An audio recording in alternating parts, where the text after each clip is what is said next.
Bonjour à tous, au menu une série spéciale Bose sur le Coléos et Saab mobilise ses troupes. Avant cela, les nouvelles sanctions au code de la route.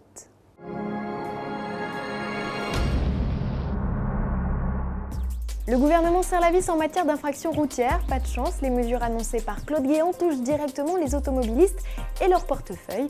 Dans un décret à paraître, le ministère de l'Intérieur prévoit de rehausser le montant de l'amende pour téléphone au volant de 35 à 135 €, PV désormais assorti d'un retrait de 3 points contre 2 auparavant. Regarder un film en conduisant sera passible d'une amende de 1 500 € et d'un retrait de 3 points. Enfin, franchir la bande d'arrêt d'urgence sera désormais sanctionné. Une contravention de 135 € est prévue.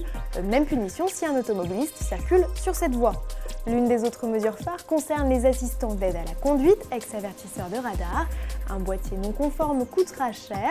Reste à établir de quelle manière les forces de l'ordre pourront vous verbaliser. Pas si simple si l'on en croit Pascal Pennec, rédacteur en chef adjoint au journal Autoplus. On encourra une perte de 6 points si on utilise ces appareils. Encore faudra-t-il qu'il soit constaté qu'on utilise quelque chose d'interdit. Et ça va être très compliqué parce que les policiers ne peuvent évidemment pas accéder à l'intérieur de votre véhicule. Si c'est des informations qui arrivent sur votre smartphone, évidemment, on n'aura pas le droit de pianoter dessus. Il n'y a que les douanes éventuellement qui pourraient pénétrer dans un véhicule pour ce type d'opération et pianoter sur un appareil. Donc bon, ça reste un peu de la science-fiction, mais enfin on n'est jamais à l'abri de quelques fonctionnaires très zélés qui voudraient arriver à un résultat. Bon, ça pourrait être contestable, mais une démarche compliquée. Les différentes mesures annoncées sont destinées encore et toujours à réduire le nombre de morts sur les routes. Le nouveau Coléos ne fait pas de vagues, rien de tel qu'une série spéciale pour aider le baroudeur Renault. Ainsi, la version Bose Edition, déjà vue sur la première génération du crossover, fait son grand retour.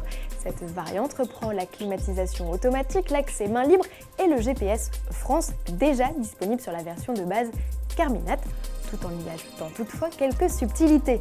À l'extérieur, badge Bose, coque de rétroviseur, alu et vitres surteintées font le gros des nouveautés. À bord, outre le système audio, le Coléos profite d'une sellerie et de décors spécifiques. Des évolutions qui font grimper la note de 800 € comparé au Coléos classique.